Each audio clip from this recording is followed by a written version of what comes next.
Rise and rise again until till lambs become lions. Let me try that again.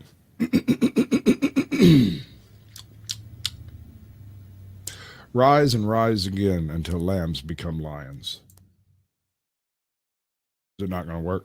What are the There, humans there we go. doing?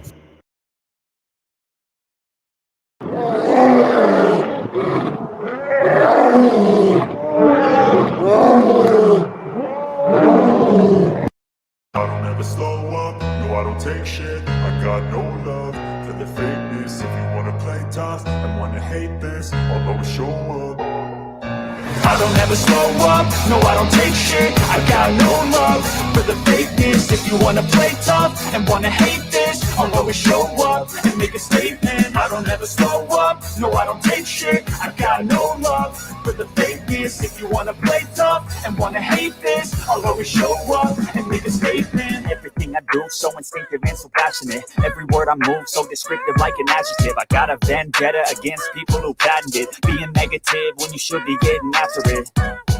I got facts over tracks, this and that, spitting slow, spitting fast. I could roast, I could gas, think I'm okay at last, but I don't know if that can erase all the past and the pettiness. A reflection of the emptiness, hilarious. You think you're worth my time, you're delirious, mysterious, because you hide behind a fake exterior, inferior. You know I'll always be a bit superior. Get off of me, this ain't no humble brag. I want you to hear words, you can say them back. I want you to feel free from the chains at last, and to believe in what you got, it was built to last, yeah. Now that I've been put through hell, I never got anyone's help. I had to do it all myself. I don't ever slow up, no I don't take shit. I got no love for the fakeness. If you wanna play tough and wanna hate this, I'll always show up and make a statement. I don't ever slow up, no I don't take shit. I got no love for the fakeness. If you wanna play tough and wanna hate this, I'll always show up and make a statement. Gonna learn the consequence of being incompetent. Mental health is confidence, dreams and some modestness. I'm not here to save the day, that's for you to take away. I could play a million mind games, but instead I say something not illogical, something that is topical. Rub it on and watch it go, make yourself unstoppable. Dreams are irresponsible, but they're always possible. If you just believe, you could be so remarkable. Thoughts in my head, a collage and they spread. I'll be great one day, going off of my meds. No, I'm not giving up, no, I'm not giving in. I will make it to the top, taking off in the wind. I gotta make it, I'm saving every day to taste it. I'm patient, but my mind, it can hardly take it. I'm chasing a dream that I've had for several ages of vacant. Modern kingdom for the taking. Now that I've been put through hell, I never got anyone's help. I had to do it all myself. I don't ever slow up, no I don't take shit. I got no love for the fakeness. If you wanna play tough and wanna hate this, I'll always show up and make a statement. I don't ever slow up, no I don't take shit. I got no love for the fakeness. If you wanna play tough and wanna hate this, I'll always show up and make a statement. I don't ever slow up, no I don't take shit. I got no love for the fakeness. Good evening, ladies and gentlemen. How do I sound on this nightmarish freaking system I got going on? I think my microphone's about to fall apart over here. Let's see what I got going on. Testing, testing. A little bit better. A little too hot. All right.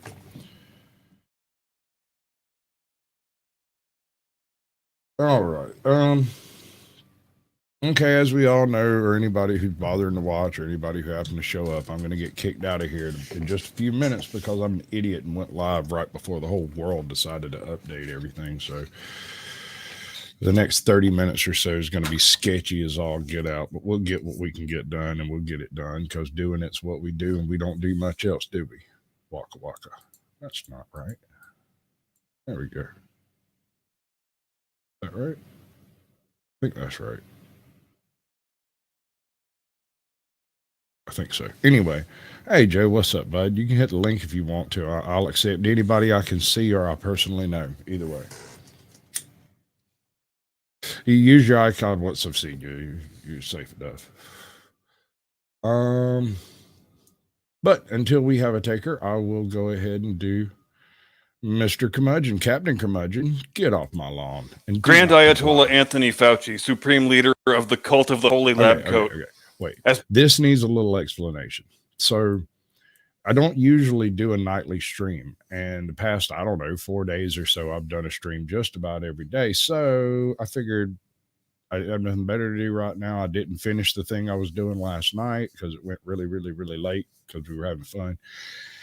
And I figured I might as well finish that if nothing else. So I've got the rest of how Koko couldn't actually talk and a couple of extra videos to fill up the back end of the stream. And then this is actually Captain Curmudgeon a year ago. I think this past week. It was last week, a year ago. But I figured it was kind of relevant considering the topic of it. So we're going to roll with it. It's 7 minutes of what I would call solid gold. Grand Ayatollah Anthony Fauci, supreme leader of the cult of the Holy Lab Coat, has been busted lying to Congress yet again. And stop me if you've heard this song before, because it's getting to be so overplayed. There have been reports that Stairway to Heaven actually blushed. This is at least the fourth independently verified instance of Fauci lying out his punk ass before the Senate Oversight Committee. And he was under oath for the last two of those because the Republicans on the committee, knowing that this sleazy little bastard was about to spend several hours gleefully saying things that are not true, with that smug, self-satisfied smirk on his face that seems to say, I am above the law and not accountable to anyone for anything. They made sure he was sworn in prior to his last two appearances, which, as a matter of courtesy, that isn't normally done when heads of federal agencies testify in committee. The difference being, if he had lied to Congress while not under oath, which he of course did, it's still a violation of the law for which he can be, at least notionally, subject to legal recrimination. But lying to Congress when you've been sworn in is straight up felony perjury. And this guy is as guilty of it as a person can be of a thing. Reportedly, O.J. Simpson himself was heard to remark, wow, that little cracker is guilty as fuck. This time it was The Intercept that got hold of the receipts, 900 pages worth of them, which is good to see because The Intercept is one of those outlets, of which there are way too many, that's crossed over the Rubicon into being a clearinghouse for radical leftist propaganda rather than a journalistic operation.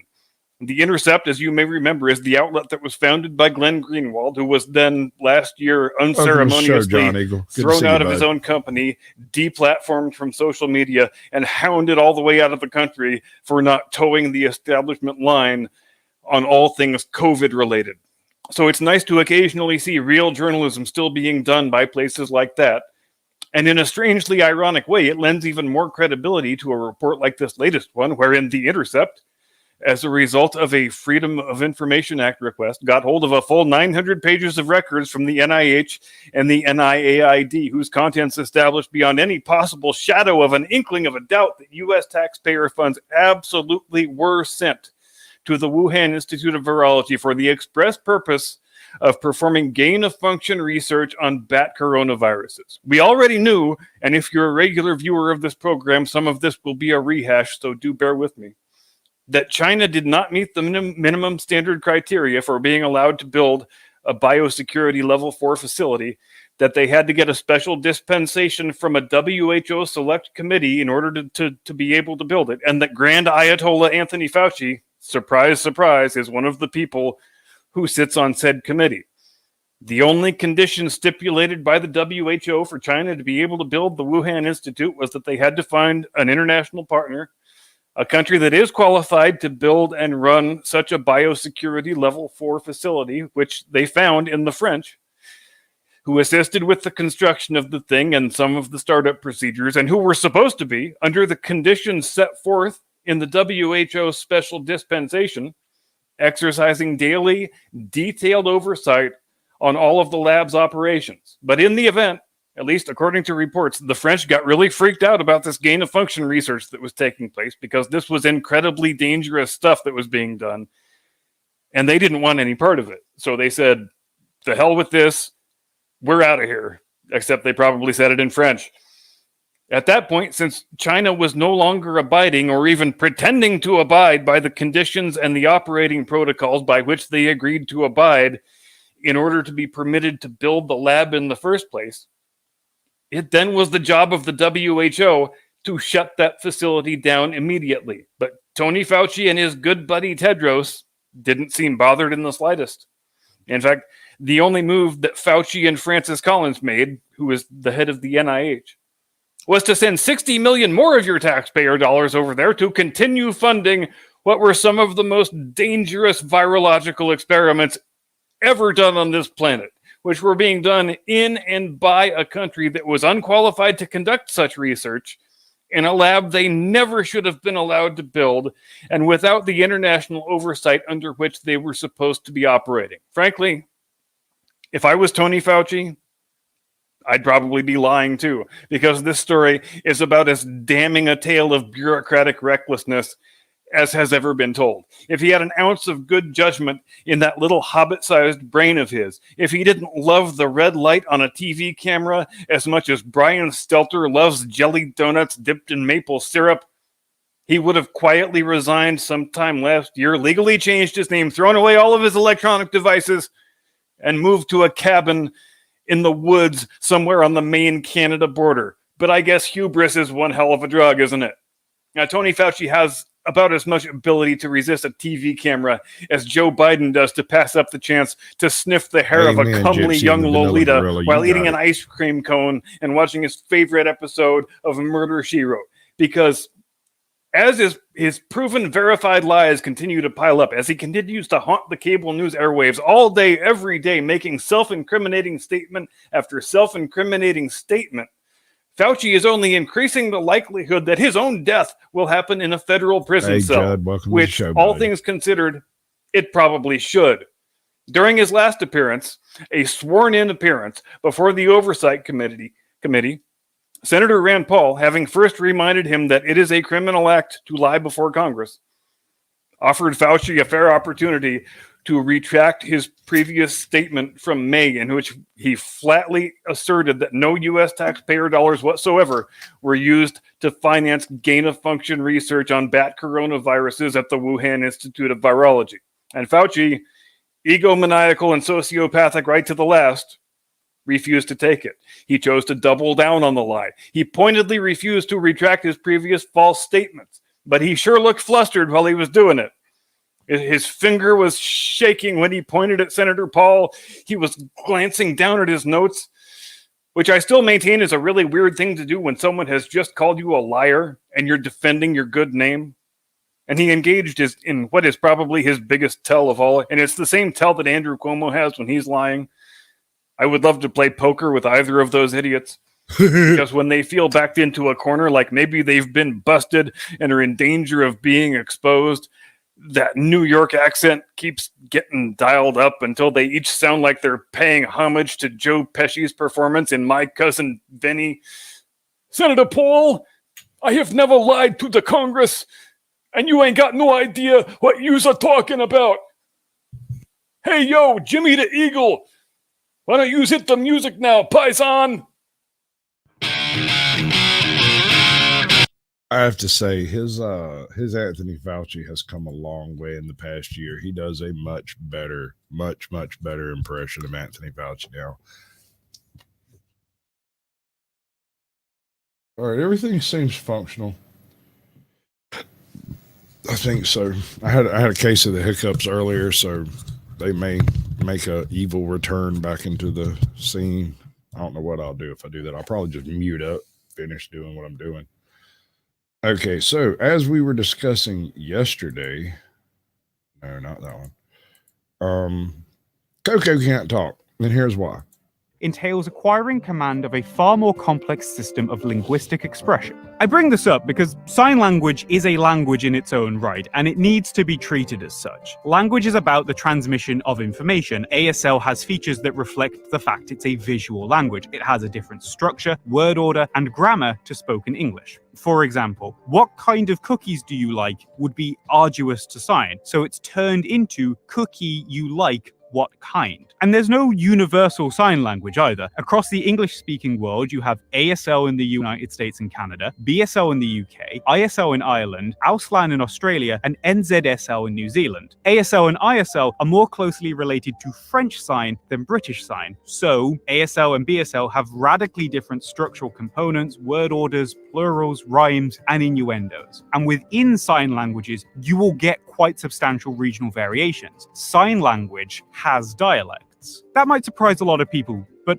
it shouldn't. We expect spoken word to have these sorts of variations. Why not sign language? Associated Professor of Linguistics at the University of Birmingham, Adam Shembry, says Koko didn't master ASL, she mastered modified ASL, which Patterson's 1990 paper acknowledges. Human hands are way more dexterous than gorilla hands. There are some signs that Koko physically can't make, so she uses ASL, but will switch to gorilla sign language, GSL, to sign certain words like bird. The issue is that the researchers who worked with Koko, and other apes for that matter, didn't know sign language. According to the journalist Arden Neisser, who wrote the book The Other Side of Silence, Sign Language in the Deaf Community in America, researchers in ape communications didn't treat sign language as a language. Rather, researchers learned floating signs, that is to say, individual words, and then just assumed that they could slap English on top of it and call it a day. Hey, Fab Daddy, welcome to the show, bud.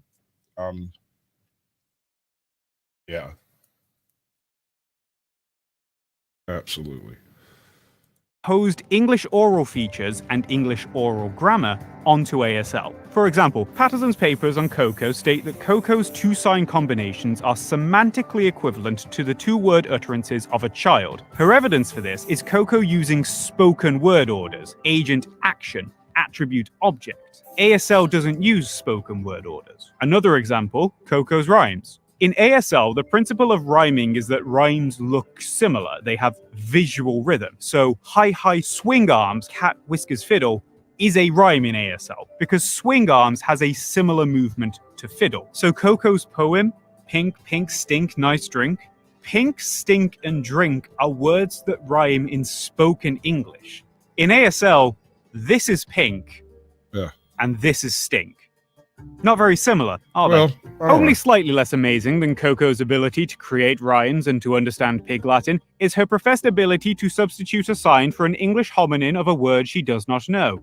For example, Patterson says that when Koko had difficulty articulating need, she would occasionally use knee, a sign that sounds like need but is made in sign language in an entirely different manner. She also, on occasion, interchanged signs for I, no, no, and 11, lemon.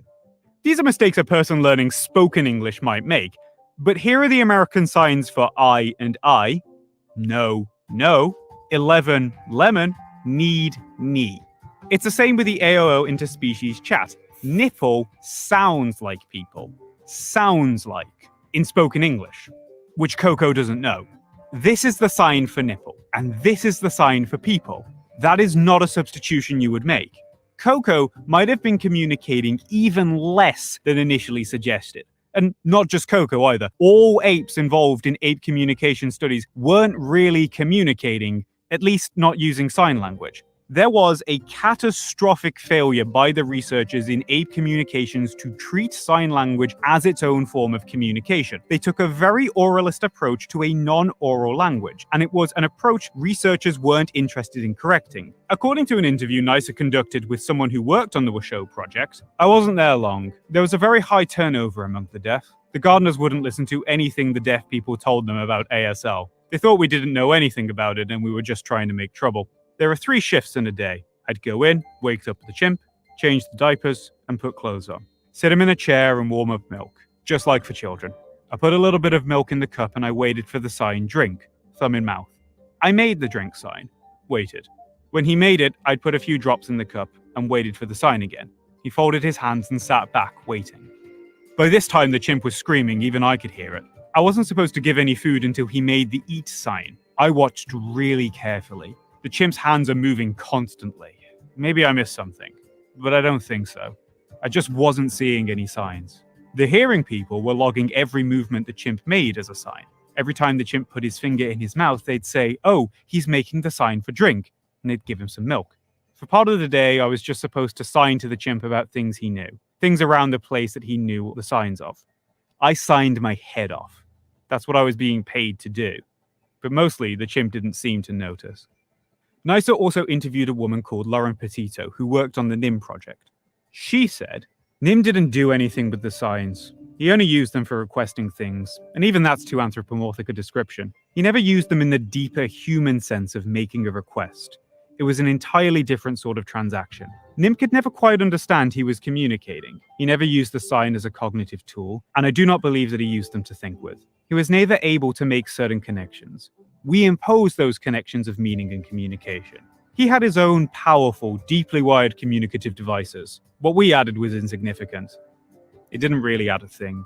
Dr. Gerardo Ortega, who specializes in the acquisition of sign language, went one step further and said Koko never mastered sign language. At most, she ritualized the use of some signs about the here and now and used them only after her trainer prompted her. To quote Professor Graham Turner again, "Serious efforts to teach apes some signing began in the 1960s with researchers attempting to teach individual signs derived from American Sign Language, ASL. And the apes did learn to use some hand gestures in this way. But it is a distortion to imply that Koko or any other ape has ever learned to use a natural sign language like a human being. Although the apes can use 2 or 3 signs in a sequence, close inspection of the film data has repeatedly shown trainers prompting them and then questionably interpreting separate responses as signed sentences."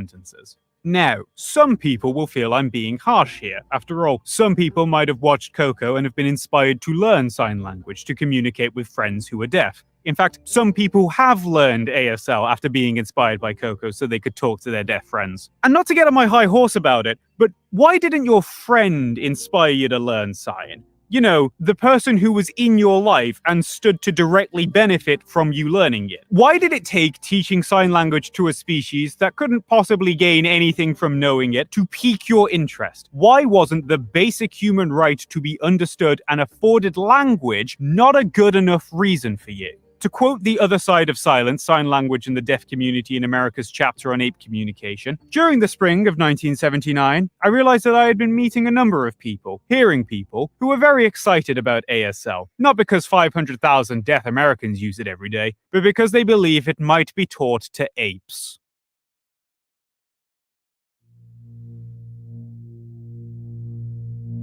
All right, so let's do this again so we can get an idea of what we got going on.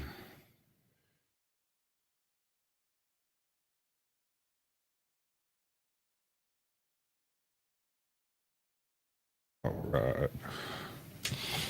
Take a little poke at some of that if you want to. There's a link up there if anybody gets skippy. I don't care if you use it or don't. It's up to you. About the worst that's going to happen is you don't show me something and you don't get up. That's about it. I mean, I might accept some gang signs if they're the right ones.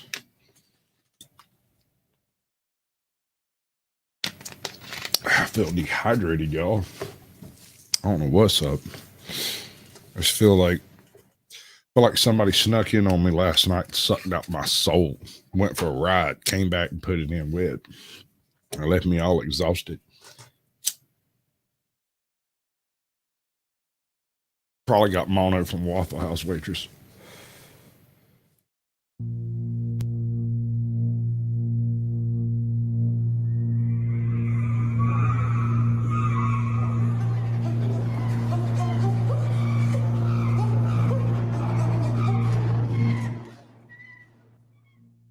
You know the expression, "Don't show him how the sausage is made"?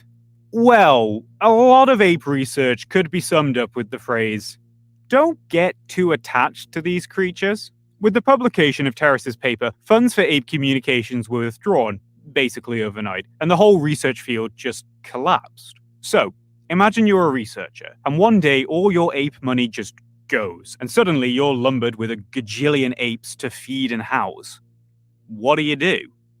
Well, the answer for many was to either have their apes killed or sent to Tiger King zoos with little oversight in their day-to-day operations. Abuse in these facilities is quite common. One ape we haven't talked about was Kanzi the bonobo, who used lexicograms to express himself. Sue Savage Rumba, a researcher at Yerkes at the time, oversaw Kanzi's training. Kanzi quickly built up a lexigram vocabulary of more than 400 symbols and was said to be able to form compound words. Lexigrams tie specific symbols to words, so it's less ambiguous than sign is for non-sign users, and there's less room for interpretation from humans. And lexigrams can use grammar that researchers would.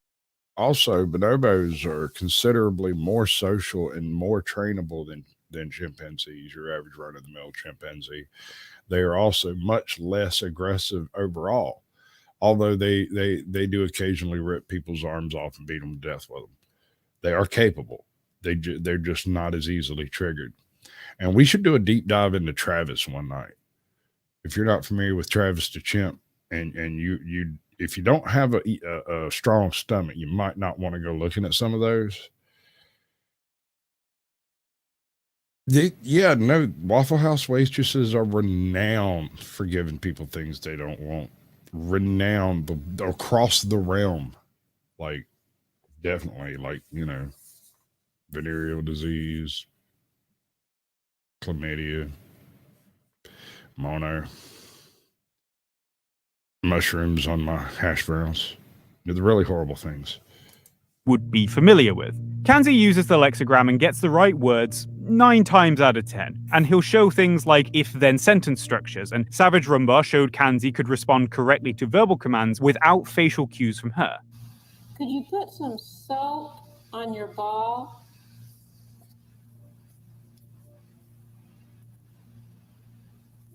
Well, that's a good job. But again, the vast majority of Kanzi's language use was asking for food or asking for toys, and our border collies from the start of this video could use inductive reasoning to figure out what object or symbol was related to a particular word and command. Is that using language the way humans do? I don't think it is. When the research money went, Savage Rumba set up a facility to house Kanzi called the Great Ape Trust. I'm not gonna have it! The Great Ape Trust had its many abuses documented in an employee open letter with supporting emails and documents. There were cases of unauthorized pregnancies, usually incest pregnancies, and unsafe housing conditions for the 7 bonobos in the trust's care. One bonobo, Tico, poured boiling water onto his stomach. In another incident, Tico ingested Head & Shoulders shampoo, and he needed medical attention. Staff reported Tico was vomiting and had diarrhea, and Dr. Savage Rumba attributed that to eating non-organic baby food, rather than Tico eating rotten foods and candle wax. In one incident... What is non-organic baby food? I'm sorry, you're going to have to run that one by me again, because if it's baby food, it should at least be digestible. I've never heard of inorganic baby food. I don't get it. I don't understand. A student threw a bucket at an ape after it spat. The organization was disbanded following this controversy and recreated as the Ape Cognition and Conservation Initiative to learn and do better than the abuses of the Great Ape Trust. And I might have believed them if they didn't use Kanzi to judge state food fairs. I got a Waffle House story from just last night, actually. Or maybe it was night before last. I think it was last night. So earlier today, Skunk Ape came by. He sits down on the couch and he has this he has this way of like milling around to get to things. He doesn't really like come in and just, I want to talk to you about this. Instead, he comes in and he talks to you about the weather, and then he talks to you about the traffic, and then he talks to you about the people that were walking by, and then he talks to you about something he saw on TV, and then he talks to you about a book, and then he talks to you about what he shows up to talk to you about. And in this case, apparently, although I think he probably just stopped by the used bathroom and took advantage of the time to talk to me. He said, I had a really weird experience in the Waffle House the other night. And I was like, oh boy. And well, it was probably, deserved. Go ahead. And he goes on to tell me that this really dumb blonde waitress up there had mistaken his name, because his name, his name, my last name are the same. And the other person he was sitting with's name, who has the same name as my first name, And she heard both of the names in the same table and come over and asked if they knew me, and that I was a YouTuber and that she knew me, and she didn't understand how he could be my brother if you don't look like him. Right? My brother is about as opposing to me as you can get visibly. Hey, Karen, Danny, good to see both of you. Appreciate you coming by. And he come and asked me, he was like, "What's that about?" I said, "Well, you know me. I get a little rummed up. I go down there and get me a couple of plates of hash browns and a Waffle House waitress number." He's like, "That girl must be really, really dumb." I said, "Dude, what am I, chopped liver?" He said, "No, man. She just heard random names and walked over and started talking to us like she had some shit to give about it." I don't know, man. I've heard some stories about that girl, but I don't want to tell tales out of school. So, Nim's life is also pretty bleak. He spent a lot of his life being sent from place to place and from carer to carer. The first family to take Nim in lived on the Upper West Side of Manhattan in a giant brownstone, and the woman who lived... To tell a family secret there, Danny, my father had 6 sisters, and his father had 6 sisters. There is a decent chance that my family is your family. It's not beyond the realm of possibility. We run girls to boys right around 6 or 8 to 1. There'll be 8 girls for every boy born in my family most of the time. My uncle broke that big time. He's got like 17 sons or some shit. I don't know how many sons he's got. He's got a whole shit ton of them. I lost track of them about 10 years ago. I just stopped. I mean, once you roll through about half the alphabet to try to start first letters of names so that they don't all end up sitting in the same seat on the bus or something like that. I don't know why they did it. But that man, he has his own trailer park of ex-wives. That man is a legend. Maybe one day I will tell you about old Black Ball, but this is not that day. I'm sorry. But oh yeah, Judd's solid gold. Judd is actually a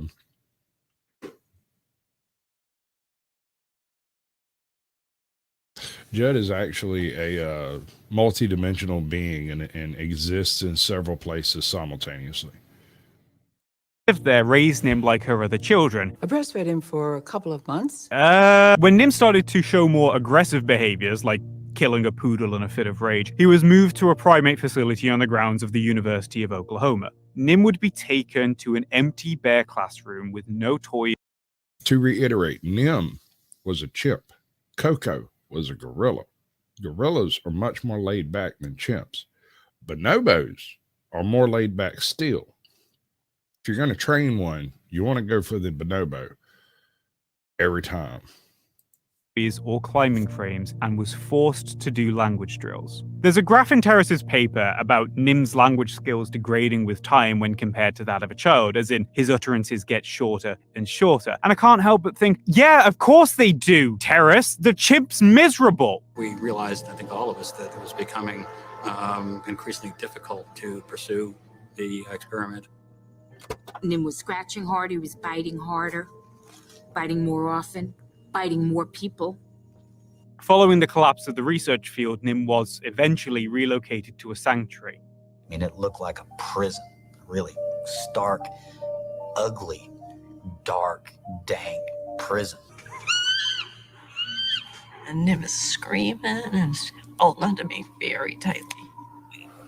And the only reason he let go is because he got zapped with the electric prop.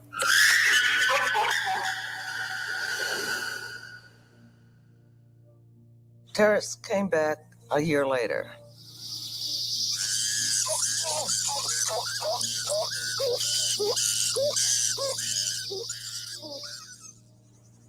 You could see that he was like, holy shit, I'm going back to New York. It was like that. Like he was going to be rescued. I mean, it was kind of sad.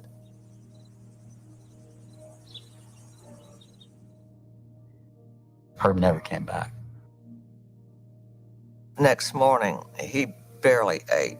he just started to crater.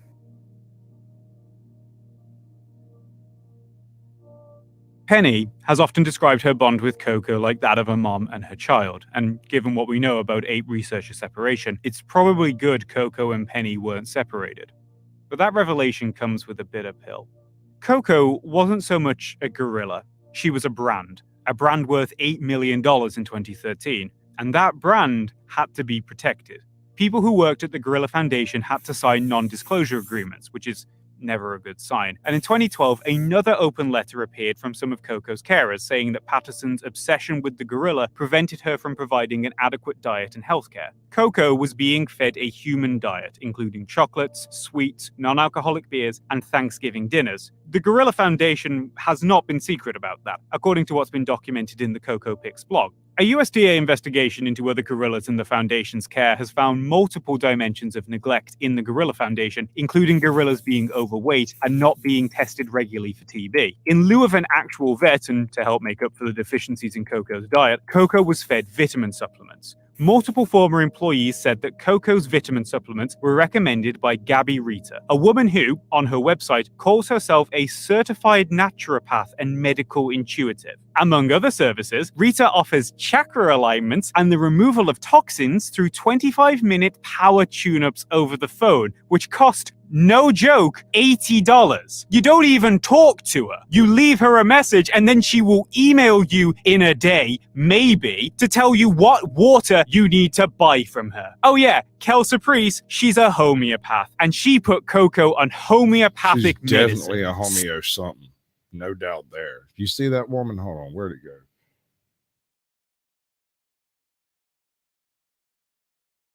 I would not trust this woman to watch my freaking car in a parking lot. Look at that woman.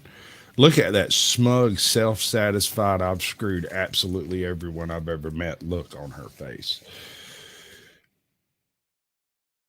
She's one of those people that wear a mask while she's in a canoe fishing alone. She was right before the conversation started.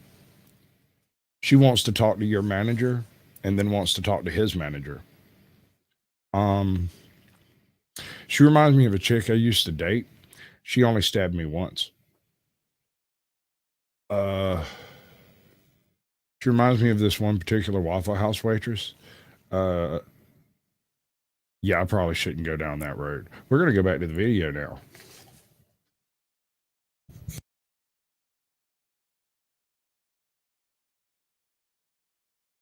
Penny. There is also the nipple court case, real name. Koko had a thing for nipples, especially Robin Williams' nipples. In the AOL live chat, I mean, I can't blame her. I mean, you know, like, it's a very special thing, especially Robin Williams' nipples. I mean, that hairy bastard's hairier than I was. That he was hairier than I am, because you know, grass don't grow on a playground.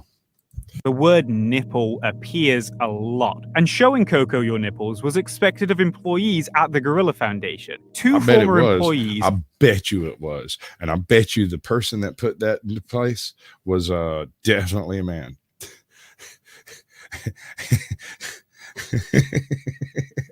Dollars to Donuts says it's true. Hey, Forensic Mystics, welcome to the show, darling. Sued the foundation because, according to reporting by the San Francisco Gate, on at least 2 incidents in mid to late June 2004, Patterson intensely pressured Keller to expose herself to Koko while they were working outside where other employees could potentially view Keller's naked body. On one such occasion, Patterson said, "Koko, you see my nipples all the time. You're probably bored with my nipples. You should see new nipples. I will turn my back so Kendra can show you her nipples." Now, our spotlight's on Koko here, but there's a lot of cloak and dagger around the other gorillas in the Foundation's care, like Michael, who was brought in to get Koko pregnant, but was too young to actually do it when he came into the Foundation's possession. Patterson's account of events is that Michael's parents were eaten by natives in the Congo, which is possible. It's a thing that happens in that region of the world. But Patterson then goes on to say that she bought Michael through the connections that she had with a filmmaker, and those who study the black market trade for animals will say that what often happens is that adult gorillas are poached and then their children are kidnapped and sold. So Depending on who you believe, Michael was either saved or trafficked. To look back on the ape research of this nature feels like looking back on a tragedy. Koko, Nim, Kanzi, raised in captivity, forced to live human lives, interact with humans, perform parlor tricks for humans, denied interaction with other chimps or gorillas in a wild setting. And they deserved better.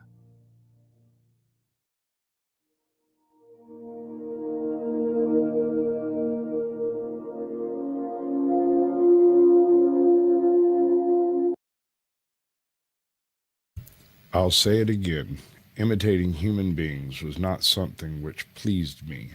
I imitated them because I was looking for a way out, for no other reason, and even in that victory, little was achieved. I learned, gentlemen, alas, one learns when one has to. One learns when one wants a way out. One learns ruthlessly. One surprises oneself with a whip and tears oneself apart at the slightest resistance.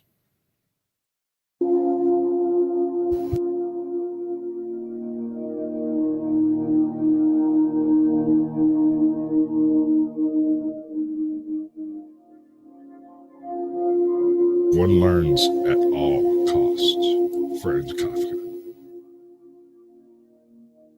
Helen Keller was an American author, civil rights activist, and anarchist living in the United States at the turn of the 20th century. She was also deafblind, and she learned language through her teacher, Anne Sullivan. Keller would go on to learn how to read, write, and speak. What made language click for Keller was when Sullivan took her to an old pump house. Sullivan put Helen's hand under the stream and began spelling water into her palm, first slowly and then more quickly. In Keller's autobiography, she writes about the moment that she first comprehended what Sullivan was trying to teach her. This is when it clicked for Keller that the word being spelled into her hand was relating to the thing that she was feeling. As the cool stream gushed over one hand, she spelled into the other the word water, first slowly, then rapidly. I stood still, my whole attention fixed upon the motions of her fingers. Suddenly, I felt a misty consciousness as of something forgotten, a thrill of returning thought, and somehow the mystery of language was revealed to me. I knew then that W-A-T-E-R meant the wonderful, cool something that was flowing over my hand. That living word awakened my soul, gave it light, hope, joy, set it free. There were barriers still, it is true, but barriers that could, in time, be swept away. In pop culture, that event is portrayed like this.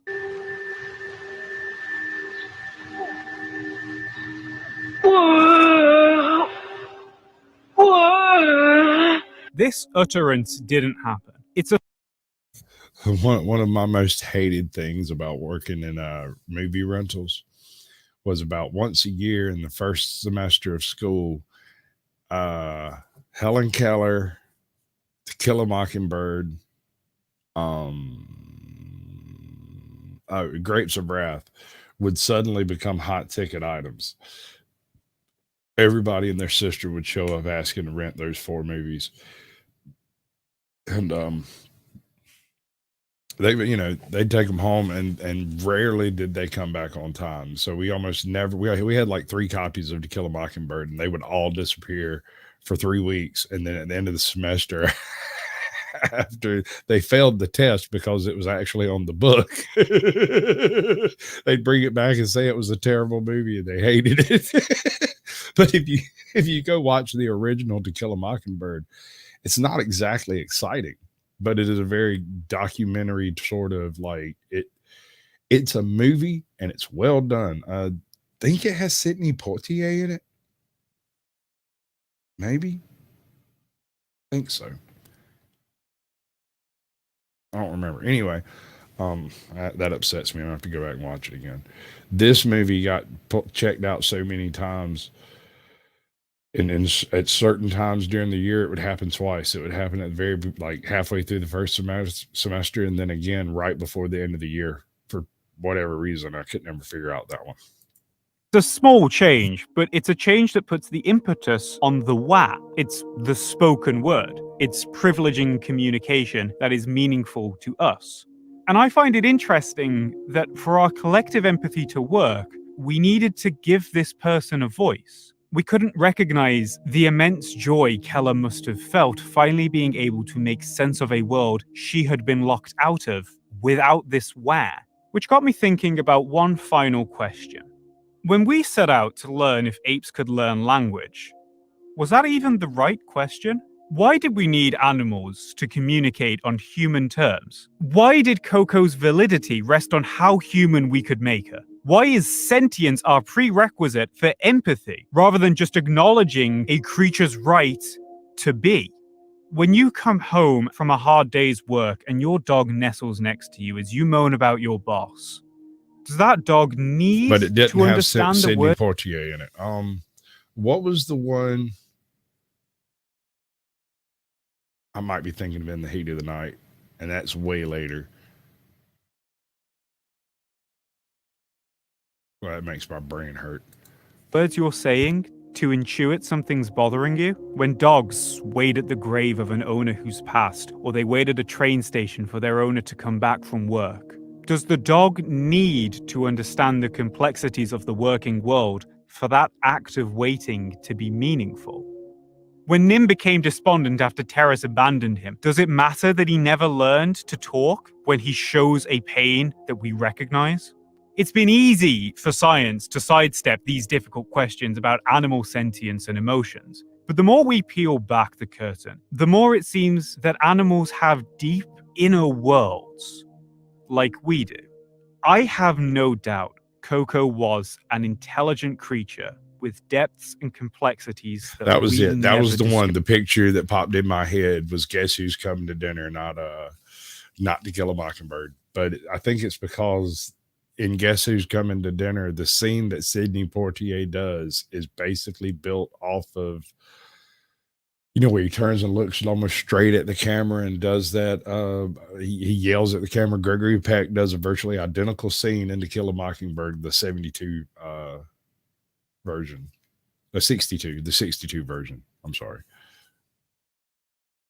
Discovered. Now, how much apes really do resemble us in their emotional range and mental capacity is still a mystery. When she first met her kitten, she treated him with the same gentle, loving nature we would. I'm over there and when too, her I kitten think. was killed by a car, Koko was distraught. When Penny says Koko felt pain that she could never be a mother, I believe her. Am I anthropomorphizing her experiences? Yeah, maybe. We wanted to believe in Koko. So we did. I guess my question is, why wasn't Koko enough? Right. No, they tortured that ape to get her to do the things they wanted her to do. All right. So who wants to know how to find owls?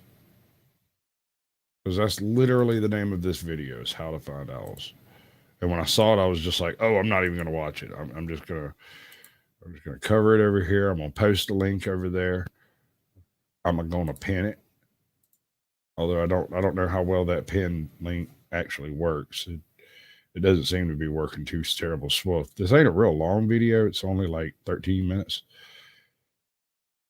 Yeah, I know. Yeah, Jeff Beck died, and that's terrible. I can't tell you how many times I've used licks from his songs in my little opening intro right before I actually play my musical intro. I come in with something like, "Is the destination a little of the road from the habitations and the towns we know? A place you saw the lights turn low, the jigsaw jazz with the get fresh flow. I'm pulling out jobs and jamboree handouts, 2 turntables and a microphone. It's bottles and cans, but just clap your hands. Come on, clap your hands." So where's that? There's this one line, and I can't remember what song it's in. I think it's Devil's Haircut, talking about moving through the room like an ambulance driver, how they just split right before you when you walk through. Oh, yeah. Darn right. And Lisa Marie Presley. But I mean, you know, there's a certain type that's going to have to deal with their decisions. Eventually, we all do. Freeway Jam. Well, that's a good one to get. Finding owls takes hard work and sometimes lengthy hours. To do it right, you need patience, persistence, and you should keep ethics in mind. Once you put in the work, though, the end result is incredibly rewarding. Hello, friend. I'm Luke, and this Hi. is Psyched for Nature. How you doing, Luke? Today we're going to talk about how you can find owls I really and want what to you know. can do to help conserve these elusive and iconic birds of prey. Yeah, I won't eat them. I wish that I could say that I'm coming to you as an expert. Me too. With many years of experience, That's unfortunate. and I've perfected the form, but You I'm tell just you a haven't. student who's still learning every day.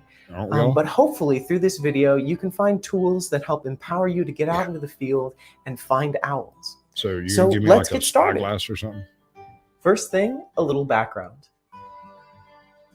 Until relatively recently, I thought of all owls as being pretty much Coming the in same, really low. with some exceptions. But I could not have been more wrong. There's no such thing as a standard owl. They come in all shapes and sizes, with not some bad. as small as a sparrow and others as large as an eagle. And their They behaviors do vary make just noise as much when as they their fly. forms. It's a matter. But here's the thing. The noise that they make is, first of all, very, very low. It's not very loud at all. They are the quietest birds on wing.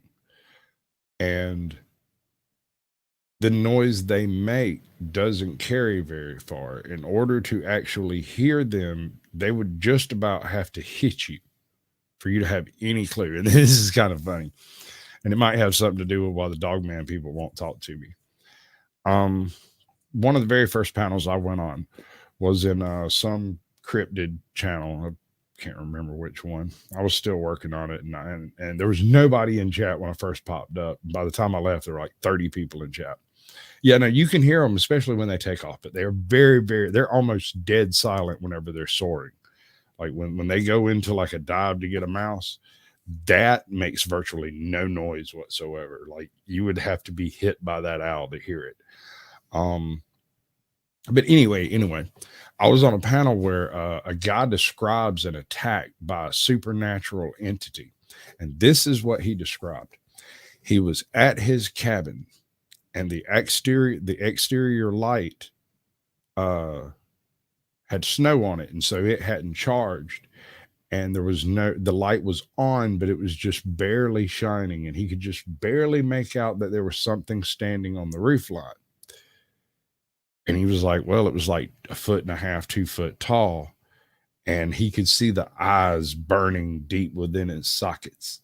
He said this thing floated from where it was at directly at him with this huge black cape under it and wrapped him up with the cape, but nothing ever touched him. And he never heard it. And I went, hey, bud, that's an owl attack. He said, no, this was supernatural spirit. And I was like, sounds exactly like an owl attack, man. Have you ever been like bumped by an owl in the woods? No, most people probably haven't, but I have. And that's exactly what that sounds like. I mean, when I saw it, I thought it was a supernatural spirit too, until it went by me and I realized, wait, that was a bird.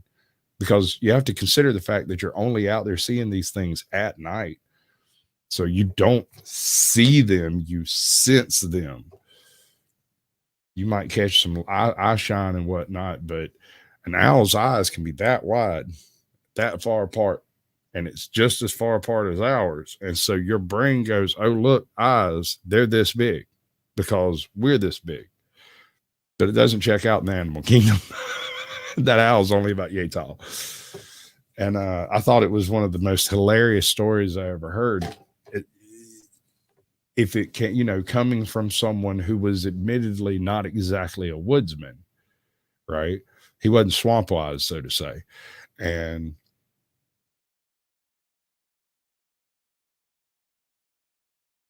yeah, no, there are a series of possible murders that convicted killers, convicted murderers who swear they did not kill that woman. They didn't kill her. That in each case, there's a couple of details. I'm going to have to go dig this up. There's a couple of details in each case, which leaves some real doubt as to exactly what happened. And there's one of them that's covered by one of the Unsolved Mysteries or something on Netflix, I think. But it was about a woman and a man who were going to like a summer outing at the lake, and they were going to have all their friends over and their kids were going to be there, and they had planned it all out for like weeks and weeks and weeks. And then the morning that they were supposed to go, according to the prosecutor, they got into an argument. He should threw her down the stairs and beat her to death with a cane or something like that. I can't remember what it was. It was a fire poker. It was a type of blower fire poker that you could for anyway. And that he murdered that woman and then went to the store and put $8 of gas in his truck and got a little can of gas and some Slim Jims and a 12-pack of drinks and ice. And fixed all of this stuff up in the parking lot and then got back in his truck, went home. And before he got home, according to him, he got a phone call from his wife screaming and just losing her freaking mind. And then it went dead. And if I remember right, they found her phone on the back, on the kitchen floor broken. Right. And so the theory going is that he killed her before he left and then called the ER when he got back so that she would certainly be dead. And that was what he was convicted on. But this lady had been sliced and diced like a Cuisinart. This woman had something like 60 deep lacerations up around her neck and face. And there was no blade that was included in the supposed attack. There was no reason for there to be gushing flesh lacerations. There's no reason for any of that. So my theory has been that she was killed by an owl. Well, let me run this one by you. So during an interview, months and months later, they asked him, did he notice anything strange when he got back to the house that might explain how she ended up in this condition? He said, well, the squirrel food was on the table. The bird food was no longer behind the door because they kept everything behind the door, and she had apparently decided to fill the bird feeder or whatever before they left. And when they went out around the bird feeder, they found a light spray of blood all over everything out there. It was like somebody had stepped up to her and just slashed her throat. And then the trail of blood leads from next to the bird feeder all the way in to the house. And supposedly, if I've got my timing right, she was actually out there at like 6 a.m. filling up a bird feeder and squirrel feeder and got attacked by an owl or possibly a hawk. I mean, this thing could rip your face off and nothing flat. One pass could possibly kill you because their talons are monstrous, man. They're full-on raptors. Yeah. Matter of debate just how many species of owls there are, but they are everywhere. And some can live in urban spaces while others need wide open natural ranges. But no matter where you live, you probably have several species of owls living near you. Today, we will explore how you can find these cryptic avian predators. So throughout most of my life, I imagined owls as only being awake at night and only outside spooky Scooby-Doo mansions or haunted forests. But actually only about 60% of owls are nocturnal. The rest are diurnal, meaning they're awake during the day, or crepuscular, which is one of my favorite words. It means that they're active at mostly dawn and dusk. Here's a cool tip that you can use to impress your friends. You can actually tell what time of day an owl hunts the most by just looking at the color of its eyes. Your quick cheat sheet is dark eyes for nocturnal, orange eyes for crepuscular, and yellow eyes for diurnal. Owls have incredible senses of sight and hearing, and I would say that is the craziest, most famous case. But there are several men who are in jail who swear they didn't kill their wives that have similar sort of story. There's another one, I think it was in Tennessee. Guy has an argument with a chick at a little roadside dive, like the A-Line Cafe or whatever, where they serve a bunch of liquor and drinks, and there's a bunch of drug use and prostitution and stuff going on. And they have some kind of a disagreement in the bar. She walks out of the bar and leaves. He stays at the bar for like another 30 minutes or so. It's kind of a debatable point. 15 to 45 minutes was what I think was said in the court case. And he drives down the road, finds her all messed up on the side of the road, calls police, and emergency response does CPR on her until they arrive. They show up, see what's going on with the chick, arrest his ass. I'm not sure he ever actually got out of jail in the first place.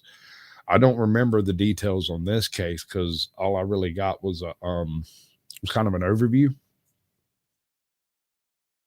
But after all of the shenanigans had gone down and he was convicted of murdering his 7-year girlfriend that they had a tiff in a bar and she ended up dead, slashed up apparently, and they never did find a murder weapon. He had been in jail for about 2 years when, in the process of digging through old evidence files to see what they could keep and get rid of, they found his evidence file.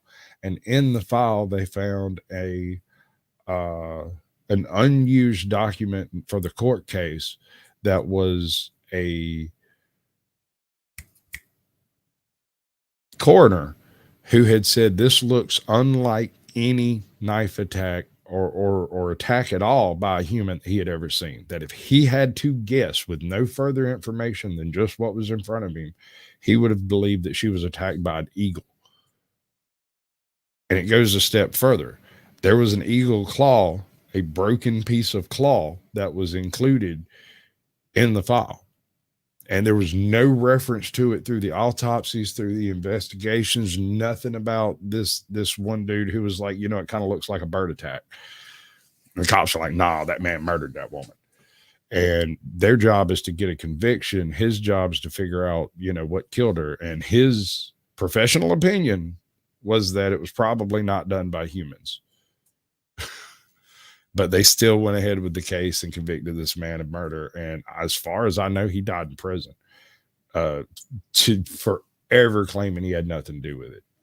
That he thought she had been attacked by an owl because it happened at night. And no. And when you walk your kids to school, you might want to carry a stick with you, because you won't really get a chance to hit them until after they try to grab your kid's backpack. And they certainly eat dogs. I've had 2 cats jacked up by hawks around here. One of them may have been an owl. Say that they have unmatched stealth. If you don't know anything about their incredible adaptations yet, I would recommend going to the videos that I put in the description first. Now let's focus on how to actually find owls. Let's go.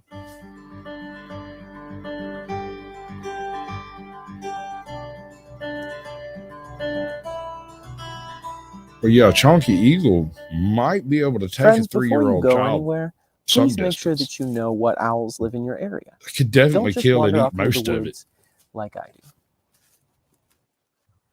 It seems basic, but identifying species in your area and their behaviors with just a little bit of research is absolutely essential.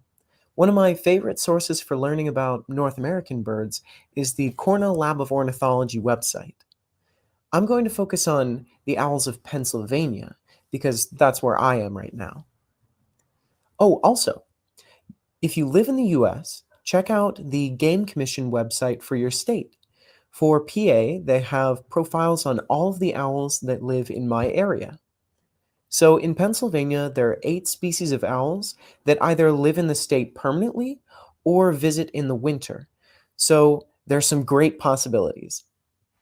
If you're a smartphone user, I would recommend checking out the eBird app. You can also find it through an online Google search if you want. When you look into it, it kind of feels like cheating, but it is an amazing resource. Why is return to prison a charge? Robert Mayberry may have got run in. What, did he escape? I don't understand how can it be just return to prison charge? I don't get that.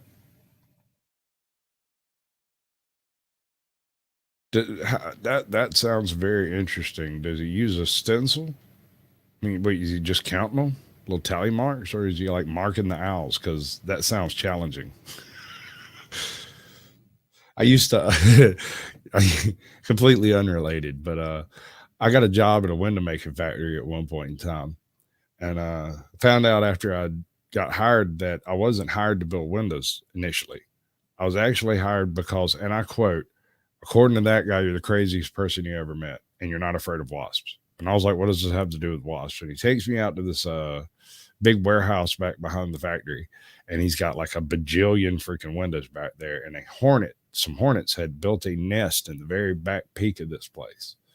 And he's like, I need somebody to deal with that. And I was like, okay, I'm going to need a forklift. And I gave him a list of crap I needed. When I went and got that thing, dude, you'd have thought I was the second coming of Christ when I took that thing out of that fucking warehouse, because all I did was like I geared up in welding gear. Koko is a gorilla that didn't know how to talk. Anyway, I geared up in welding gear, heavy leather, like fireproof welding gear with like double lap leather straps everywhere and everything. Walked in there with a freaking sawzall and a pitchfork. And I stuck the pitchfork through it and took the sawzall and scraped it off the wall with it. It's too big to show you how big it was. Bigger than my head. It was a pretty big one. Been there for a couple of years.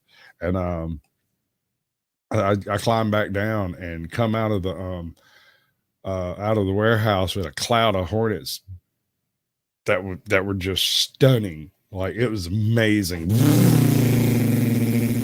Whole world humming. I walked out across the road, set it down, and sprayed it with the stuff they give me to spray it with. Went back in with a paint scraper, scraped off all the paper off the wall, got all of that out of there.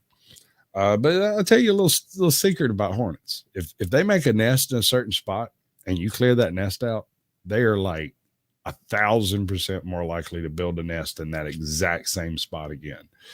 They will return, not those hornets necessarily, but other hornets in the future will smell the past nest that was there and build their nest in the same location.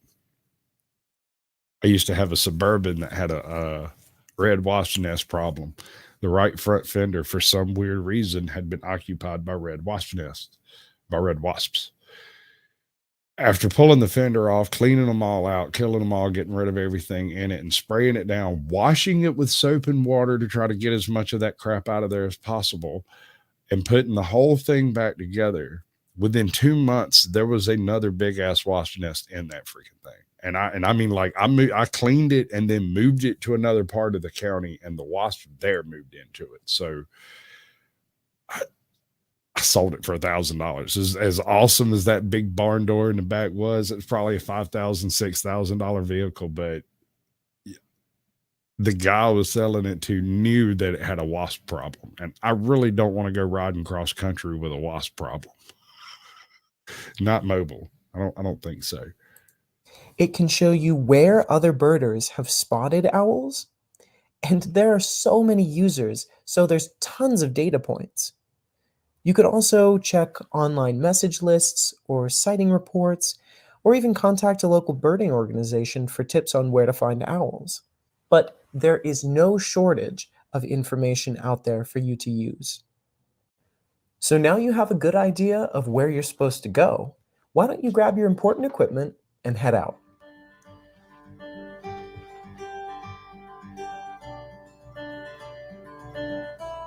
It may seem challenging to try and identify owl habitat, but there are some helpful clues that you can use to figure out where to go.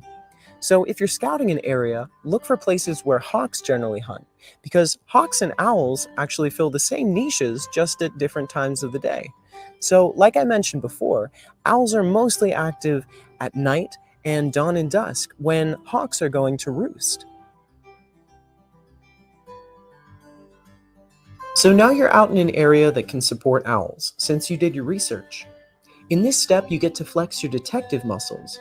When you're out searching for hawks or owls, pay attention to all the signs and signals around you. There are bound to be plenty to help you in your detective work. So listen to your informants. Utilize your spies in the sky.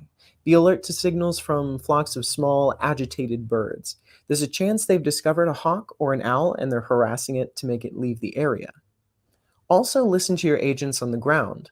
Chipmunks make specific and identifiable calls for birds of prey, called chucking. Check it out. Kind of sounds like frog calls to me. Squirrels will also make a moan alarm call for aerial predators. Listen here.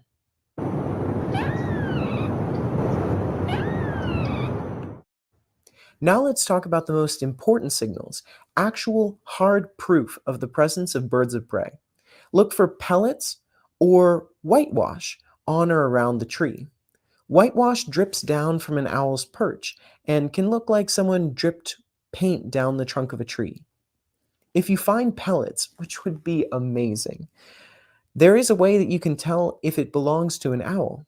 Owl's pellets actually contain up to 10 times more bones than those of other birds of prey. Now, did he cover the fact that owls don't poop? I don't think he mentioned it. Owls don't poop. Owls orally eject a small capsule of the things that are indigestible, and they just spit it out of their nest. And that's part of what that whitewashing thing is like their version of urine and the little bit of muck that comes out when those things splat to the ground. It may seem like common sense, but equipment is essential. If you have them, bring a pair of binoculars or a good zoom camera if you like too. If you're searching for owls in the daytime, they may be resting up in trees, so look for oddly shaped branches or lumps on snags, especially at dawn and dusk. Look especially in areas that are messy, places where you think rodents or insects may thrive, because those may be essential prey items. If you're out at night, look in meadows or open areas where owls may hunt. And wear a big hat. Be very patient. My man Owls does not are have a big silent enough in hat. flight, like I mentioned before. This is important. But you may be able to hear their voices in the night. What just happened? What just happened? Hold on.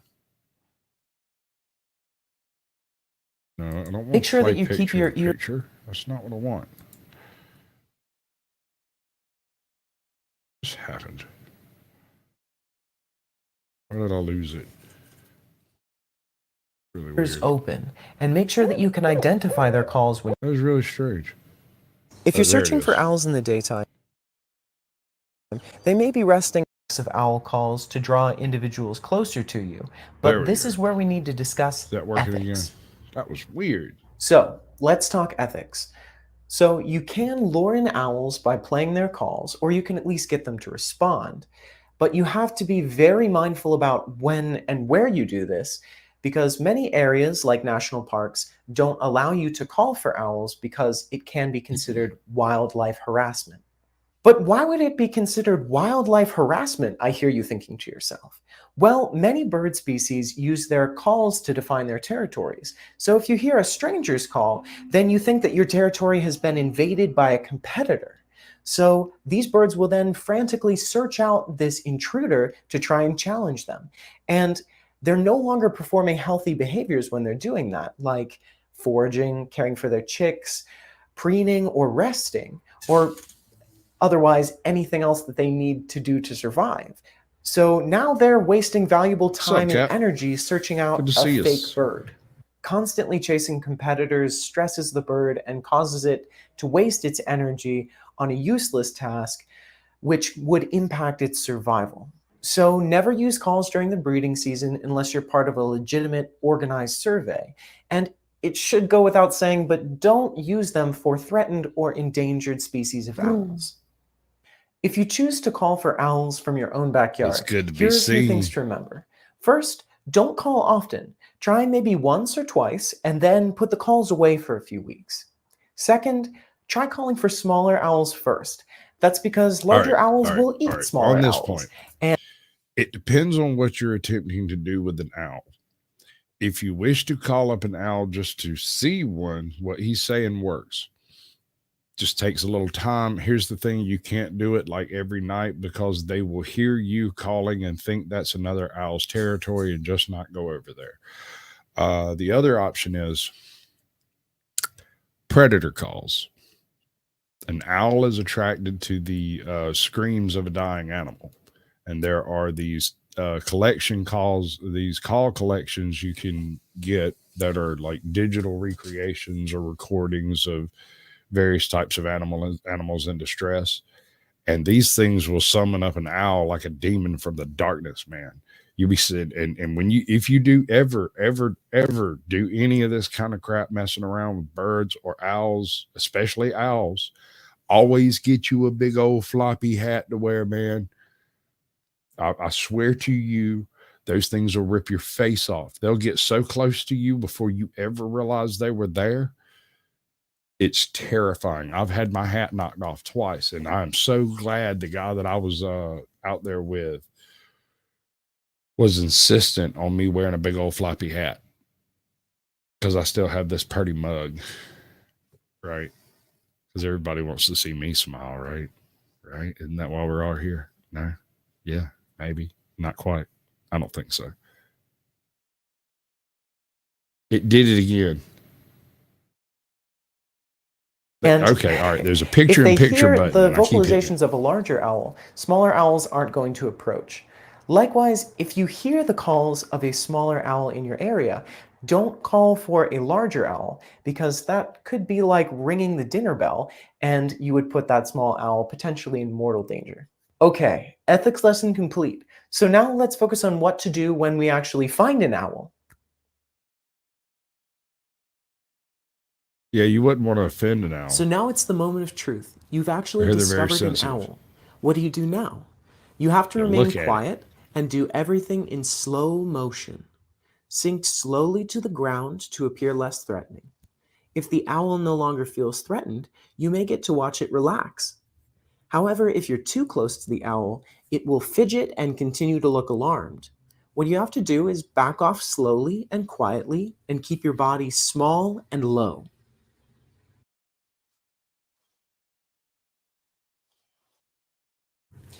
If you find a nest or a roost site and you want to study it, visit infrequently. Study the site from a safe distance with binoculars, and don't disturb a nest or roost site by getting too close, even for photos. All right. So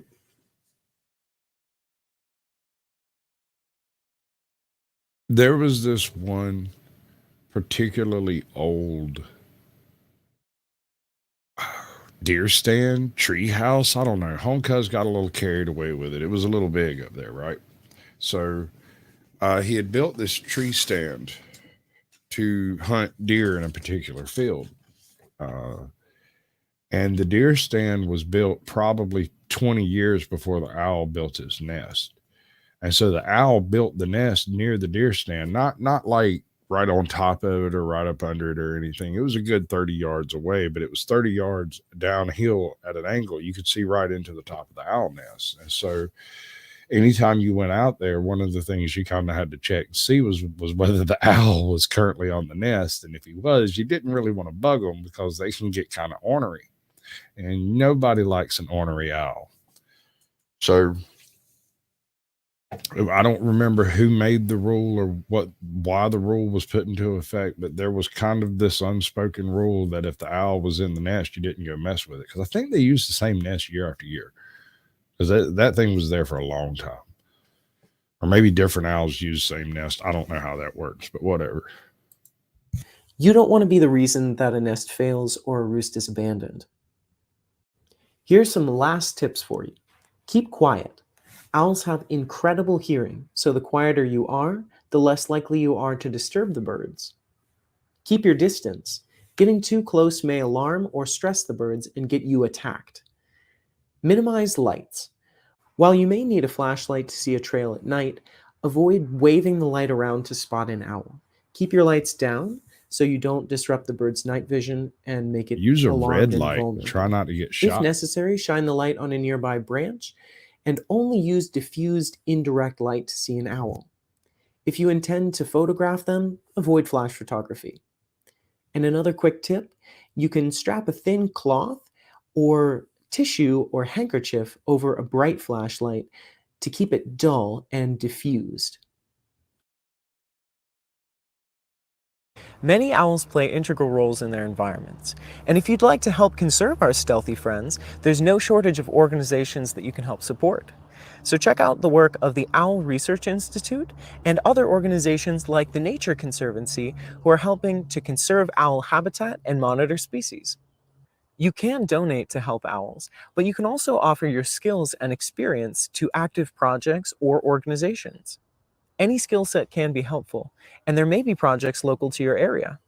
For example, if you're watching this from the Pittsburgh area, the National Aviary participates in Project OwlNet, a project that's working to determine the timing, intensity, and pace of the migration of the northern saw-whet owl. Citizen scientists are given the opportunity to participate in the capture and banding process. Lastly, the Hungry Owls Project has worked up a list of 10 things you can do to help owls. Well, folks, that's pretty much it. So your next step is to take this information and go off into the field. And don't be discouraged. I hope that you see and hear amazing things. And I'd love to hear in the comments what owls you find, and definitely tell me your favorite species of owl. I'd love to know. So if you thought that this video was useful, leave a like and subscribe if you'd like to see more content like this in the future. For now, best of luck, and I'll see you next time on Psyched for Nature.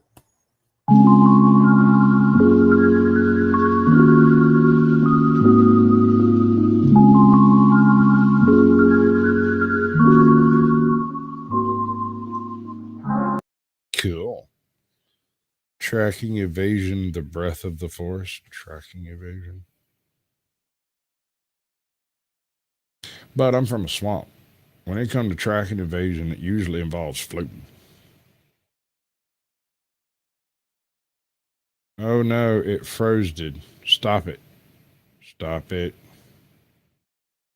Where's my freaking pointer? Okay, it's right there. Let's get it off that screen and poke this over here. We're going to touch this and touch that and then touch this thing. I want to poke a banner. Get everything all nice and confused over here.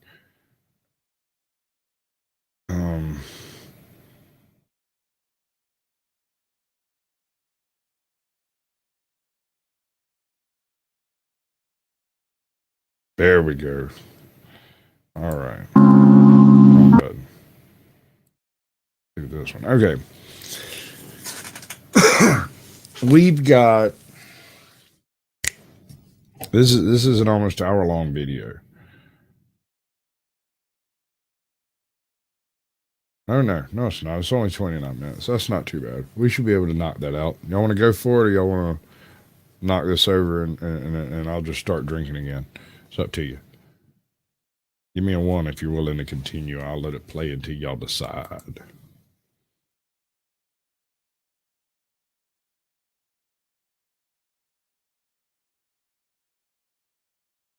Beginning around 10,000 years ago, humans began to domesticate plants and animals. Rather than being some sort of linear progression, as archaeologists once thought, it's now realized that crop domestication developed in regions where there was a diverse zone of productivity for plants and animals to thrive, spanning multiple kinds of environments in close proximity. There are multiple centers of domestication across the world, but conversely, there are only 4 real centers of highly developed, complex civilization in the Old World: Egypt, Mesopotamia, the Indus Valley, and the Yellow River. Probably everybody watching this video knows these civilizations. What you may not know is that there is a 5th Old World River Valley civilization, which thrived for about 600 years and then totally vanished. While it existed, it influenced all of the surrounding regions, from Mesopotamia to the steppe to the Indus Valley. It came like the wind touched everything, and eventually, like the wind, was gone. It had no successors. It appears to have imparted no cultural legacy. It quite literally was lost to history until the early 1970s, when Soviet archaeologists uncovered it. The Bactria Margiana archaeological culture, better known as the Oxus Civilization, lasted between approximately 2250 BC and 1700 BC and then declined between about 1700 and about 1500 BC. Now, before going any further in this video, I really need to give a shout out to those of you who support this channel on Patreon. I know I say that the research for this channel would not be possible without you guys, but in this case, I do sincerely mean it. After the fall of the Soviet Union, archaeologists from Europe and North America were able to excavate alongside Russian archaeologists really for the first time. But the majority of the voluminous literature on this civilization is still locked in Russian. In November of 2020, though, a 1,000-page book was published which synthesized everything, and it was published in English. It was prohibitively expensive and I would not have been able to afford it otherwise, so thanks to my patrons, you can consider everything in this video to quite literally be at the cutting edge of what archaeologists know about the Oxus Civilization. The core area of the Oxus Civilization was in northern Afghanistan, southern Uzbekistan, and eastern Turkmenistan. In antiquity, the region was known as Bactria and Margiana, and it was bounded in the north and the northeast by the Eurasian Steppe and the Pamir Mountains and the Tian Shan Mountains, to the southwest and southeast by the Kopet Dag and the Hindu Kush mountain ranges. Multiple rivers flow through this region, most notably the Amudarya, in ancient times known as the Oxus, hence the Oxus Civilization, and the Sirdarya, once known as the Jaxartes. At one time, it was thought that this constituted a core region and that there was a peripheral zone, but the discovery of sites in the northern Indus Valley, northeastern Iran, and western Tajikistan has called this division into question, and this division of core and periphery may very well not have existed. Experts are not really certain if this was a civilization that had writing. Thus, we have limited information. How exactly do you derive culture from purely material culture? Artifacts don't necessarily inform us about what language people spoke or about other aspects of identity, but what does appear to be apparent is that the Oxus Civilization was the center of a vast trade network well before the Silk Road or the vast empires of classical antiquity and the Middle Ages, which thrived on trade networks, ever existed, and that trade network stretched from the Mediterranean to the Persian Gulf to the Indus Valley. But if the name of this civilization has been recorded in other sources, we are not really sure what it was called. The first discoveries of this civilization were made only in the early 1970s on both sides of the Amudarya River by Soviet archaeologists.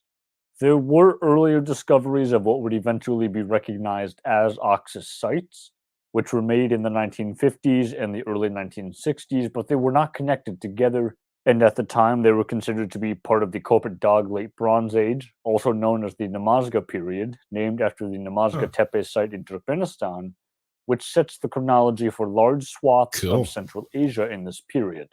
It was that region, combined with southern Uzbekistan, which became the main area of excavation after sites in Afghanistan were looted. And in this region, the largest city of the Oxus Civilization has been discovered, Gorno-Tepe. Sometimes this is called the capital of the Oxus Civilization, in part because it features monumental architecture, including what appears to be a large palace and a necropolis where elites were apparently buried, but if that is not actually the case, at the very least, this was a major urban center. Many of the sites of the Oxus Civilization and the overall material culture were discovered on what appears to have been virgin soil, essentially places where there was little to no evidence of previous habitation, and the artifacts and sites were of a very short duration, only a few hundred years. The earliest discovered sites of the Oxus Civilization were at one point thought to have originally started shortly after the Namazga V period, essentially the Middle to Late Bronze Age of Central Asia, between about 2500 and about 2200.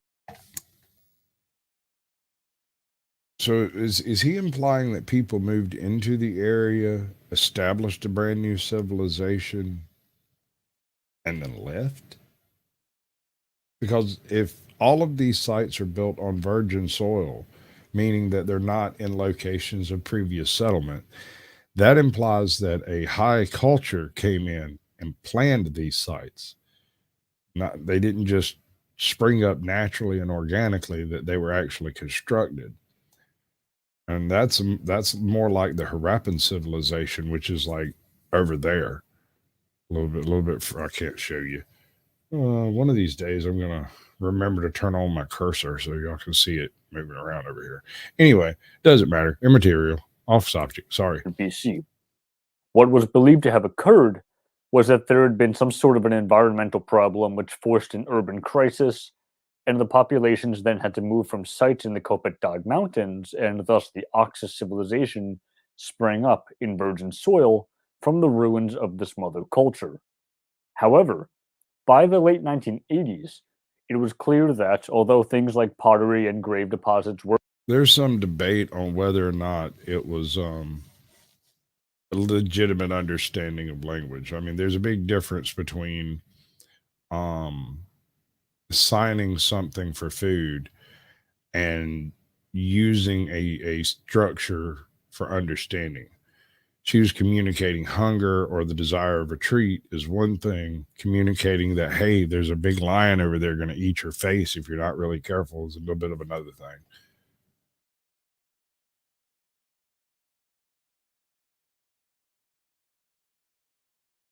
All right, bud.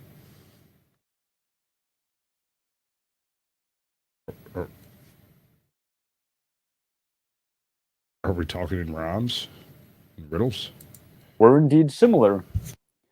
There were, in fact, regional differences, and further excavation of other sites showed clearly that this proposed west to east movement was wrong because the chronology did not match.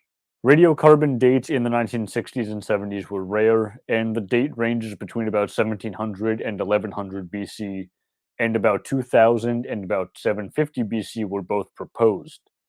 Once the relevant technology was able to be employed, though, this chronology shifted in the late 80s, and combined with the discovery and excavation of more sites in Tajikistan, the dates had to be seriously revised, placing the Oxus Civilization between about 2250 and about 1700 BC. In the early stages of digging, what would eventually become the Oxus Civilization was, in a word, bizarre. Because artifacts identified with various cultures and regions from all over the place were just popping up at these sites. Many artifacts actually have been recovered from Oxus cemeteries, which tend to be extremely numerous in Central Asia, although lamentably about 80% of the cemeteries in northern Afghanistan have been looted. But it is especially striking because the sheer volume of stuff that archaeologists have recovered doesn't appear before or after the Oxus civilization was around. From the evidence that has been uncovered, this culture is probably best understood as one I which ain't got is based nothing around against trade, Koko herself. and which function as middlemen and merchants issues for with trade the in trainers tin, and training copper, methods. smelted bronze, oil, and many other goods. Oxus artifacts such as trumpets, small stone columns, seals, ornate metal vessels, and stoneware have been discovered everywhere from northern Iran to the Persian Gulf and what is today Oman to the Indus Valley. Analysis of bronze from several Mesopotamian sites has revealed that the tin used in the creation of that bronze came from Central Asia, especially the Hindu Kush and the Pamir Mountains. And we know that the presence of that trade in tin was actively Oh my God! Look at that dude. Hold up! Y'all got to see this. The presence of steppe nomads and pastoralists associated with the Andronovo culture, usually understood to have emerged from the Shintashta culture, was Look at that dude. That man had him one rough night. Like, oh my Lord. Look at that poor bastard. Oh my God. Can you imagine being that dude, waking up the next morning in jail, finding this as your mugshot and go, whoa, boy, I had a rough night. He might have had a rough week. Good God.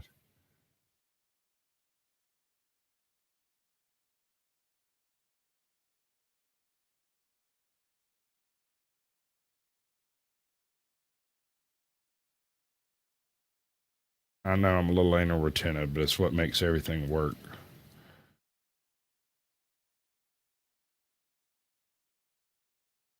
Right. You douche. There we go. Just like that. Bam. And she's off to the races. I'll get her centered a bitter in a little bit. Incised pottery, a common feature of the Andronovo, which professionals largely agree to be the physical manifestation of people who spoke Indo-Iranian, has been found in many Oxus sites, but the coexistence of nomadic and settled groups really begins to show up towards the end of the Oxus chronology, when the civilization began to decline. So at one point, archaeologists interpreted this to be something like a conquest of the region by speakers of Indo-Iranian, but the presence of kurgans, mounded tombs associated with steppe groups at the time on the northern edges of the Oxus zone which predate the end of that civilization, has caused experts to rethink this particular argument. The nomads, it seems, had always been there, possibly sometimes as foes, but probably always as Like I fellow said, traders. but I ain't got nothing against More than Koko. anything else, though, It the was her Oxus trainers I had a civilization has problem been with. strongly associated with the handlers. Indus Valley civilization, and the Indus Valley chronology is sometimes That's- used to divide that's up terrible. the periods of the Oxus civilization. It's a chronology which actually has a variety of schemes for breaking very it up, sad. so a synthesized chart should be popping up on your screen right about now. Items from the Oxus culture were discovered at Indus Valley sites in the 40s, before the Oxus civilization was known, and the subsequent discovery of Indus Valley Right. artifacts in Oxus Here sites we in the are, 70s and the we're 80s, princes especially of at the Altindepe, universe. Dashli, Here we Jarkutan, and belong. Gornodepe, such Sorry. as carved Starting ivory, to etched survive. I beads, can't help it. bangles, and This Indus is Valley seals, as involuntary well as response. Indus Valley pottery at the Gorno necropolis, strongly attests to connections between the two. Wait, what's the At line? one What's the point, it line? was Hold thought on. that this I need to may do that as an intro. Let's see. Pardon me, sister. I am a worm. I got something to say. It's better to burn out than to fade away. Who knows what evil lurks in the hearts of men? The shadow knows.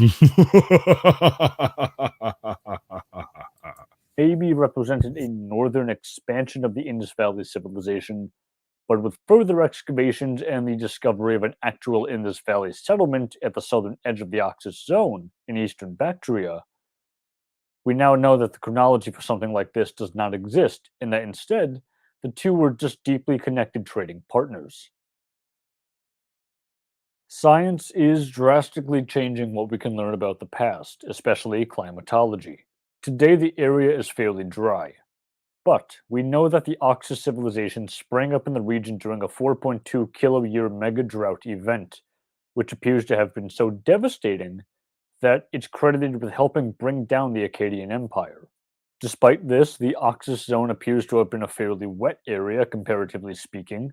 Not quite a region that was fully lush, but certainly one that was more than just an area where desert is sprinkled with oases.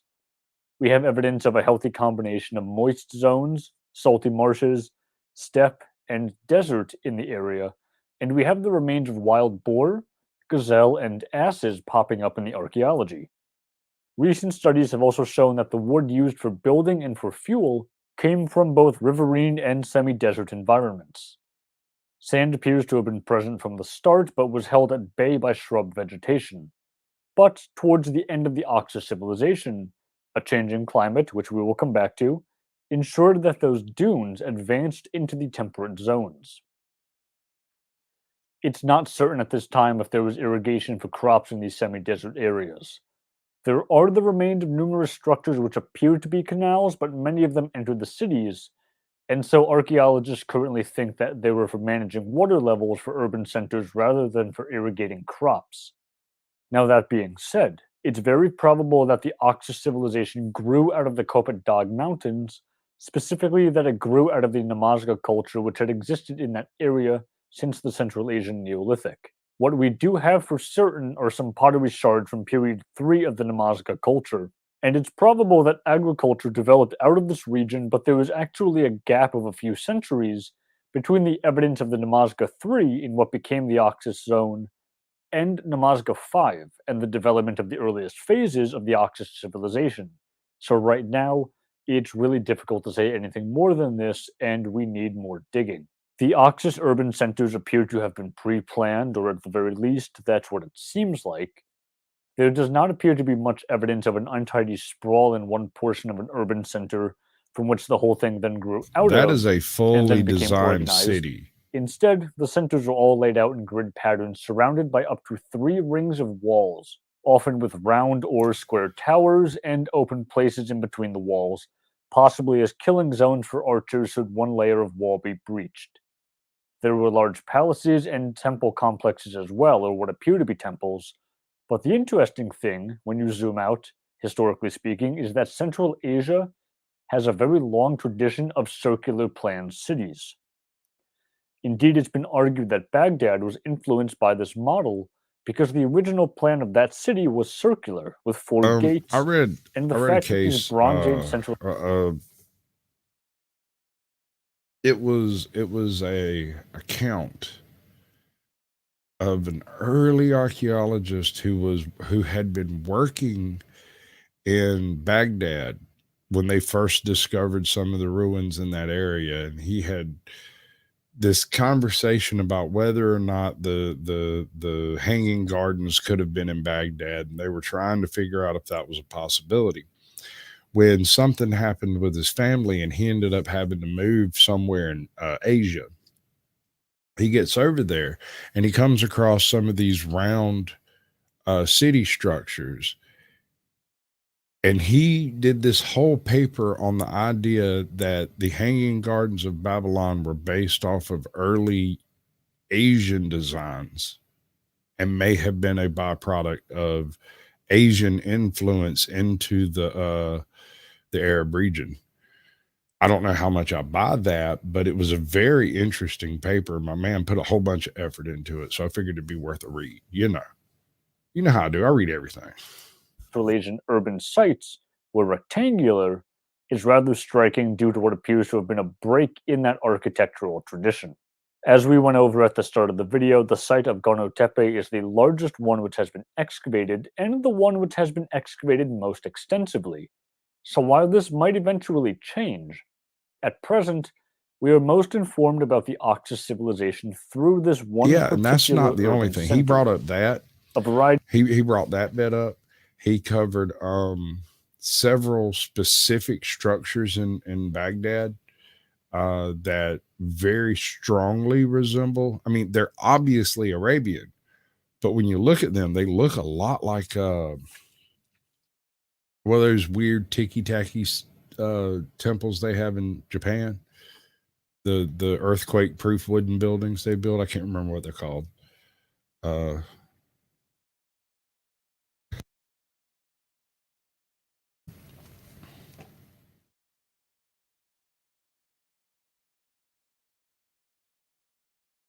Of cereals, including barley, wheat, and millet, were cultivated, and grapes show up for the first time in Central Asia during this period. Sheep and goats were the most common domesticated animals kept for sustenance, but evidence of pigs and asses show up as well, although not the horse, at least not in any really significant numbers. The presence of agriculture obviously makes sense given the presence of cities and fortified sites, but our evidence of mobile populations is growing with each archaeological season. Right. We don't know right now if this is evidence of Indo-Iranian entire speakers living myth alongside or these legend, settled people. rather, of the Hanging Gardens is because I don't remember exactly where the chick was from. I don't know that it says in the Bible where she was from, or anywhere for that matter. But yeah, he built the entire freaking Hanging Gardens because she was a bit homesick. So he made a point of bringing plants that grew in her home, which apparently was a very lush and verdant jungle, to Babylon, so that she wouldn't feel out of place, I guess. Which is sweet. It's really sweet. I mean, I'd get my wife a freaking, a thank you card, and he went and built her an entire freaking city. So it's a matter of details, I suppose. Or if it's the presence of a local pastoralist group, but certainly it suggests that mobile populations were constantly interacting with settled zones. Beyond this, it is difficult to say very much about the political and religious aspects of the Oxus civilization. Older archaeological practice was to dig quickly, while newer techniques are much more careful and take multiple seasons to get through even a portion of an archaeological layer, so we lack nuanced stratigraphy for larger sites which were excavated when this was all first discovered. Much of the focus has been on those large sites, and the smaller ones, which might provide more evidence of daily life, have not been properly studied yet. At the moment, we have only very limited evidence for things like craft workshops, something crucial due to the intersection of trans-regional trade routes in this area, but what evidence we do have strongly suggests that, due to the presence of tin in the mountains just to the east of the Oxus Civilization, and the lack of mineral and metal veins in the immediate region, it was mined and brought into Oxus settlements, refined, worked, and then shipped outward. We lack any sort of direct evidence for this practice in Afghanistan, but we actually have archaeological evidence, like pottery tools and other artifacts, a bit farther north, from the Zarevshan Valley, which indicates that Andronovo-related populations were probably doing the mining in the region, and then trading with the Oxus populations. The control of these trade routes and the goods which moved along them made the Oxus culture extremely wealthy. Because we lack solid evidence of writing, at the moment anyway, most scholars who study this quibble about whether or not the term civilization should fully apply, but even if this is disputed among professionals, they all agree that at the very least it was proto-urban. In other words, one step away. At the current stage of excavation, the main site of Gorno Tepe. You're trying to tell me that this is a proto-urban civilization that built from scratch, fully designed cities? X to doubt, bro. Like, yeah, he had a much bigger budget than I did, Bo. It covers at least 50 hectares and possibly, depending on where exactly you draw the line, up to 130. This appears to be the largest urban center, but others are up to 30 hectares. So, what was this? How did this operate politically? There is not enough evidence to create some sort of scholarly consensus, so while some specialists view the urban centers as individual polities, another view is that the Gorno Tepe site was the capital of a proto-state. If that was the case, then it only appears to have applied between about 2250 and about 1900 BC. After that 350-year period, the sites begin to shrink a bit. The northern portion of Gorno Tepe itself appears to have been abandoned. Perhaps there was a population decrease, but whatever political system initially existed very likely changed, and power probably became more loosely defined. The grave goods point to a tripartite division of society, with an elite, whether political, religious, or military is not clear, but some scholars have suggested that it was all three combined. And then there were two other groups beneath them. It's not clear at this time if this was something like a middle and a lower class defined by economics, or something like a caste system, or groups of freemen and slaves organized by legal distinction rather than economic distinction, but the presence of elite graves points to something like those elites being about 4% of the entire population, with the middle group being about 86%, and then the remaining 10% being comprised of slaves or an underclass or something along those lines. It's just very difficult to say right now as we lack written sources. But in some ways, this is the easy bit of interpretation. Things become extremely difficult when trying to understand buildings which appear to have a religious function. In the early stages of the Oxus chronology, but really only at Gorno Tepe, there are several complexes of buildings and courtyards which have rooms within them that contain either ash and smooth walls, or ash and walls with niches carved into them, which bears a resemblance to Mesopotamian buildings which we know actually are temples. But these buildings don't have any evidence of cult activities. In the middle and later stages of the Oxus Civilization. Hold on. Y'all see that? I saw that. Look at this dude.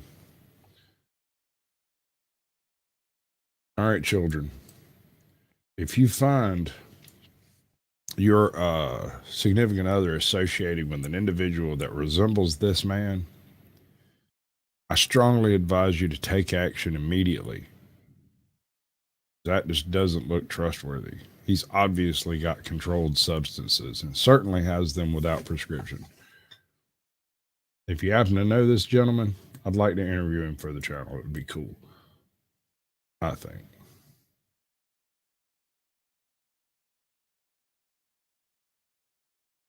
Really weird. Oh, I see now. I got you. I kept fiddling with it until I fiddled it out of the wrong spot. What happened? So it would be right about. Yep. Yep. Close enough for government work, right? Can we read his name, Carl Hickman? Yes? No? Maybe? Perhaps. Looks good to me. We're going to go with it. Did it just move again? Certainly did. There we go. All right. Civilization. It becomes a little more clear because in the fortress cities of the Oxus, there are rooms which were painted white with podiums in them, and on the podiums or on the floor and thus broken were jars, analysis of which have revealed the presence of hemp seeds or ephedra pollen. So at the very least, it would appear that these guys were totally getting lit, son. Hemp seeds and ephedra. They were tweaking and beaking, son.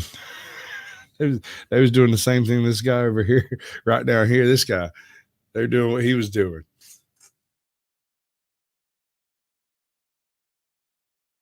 Yup.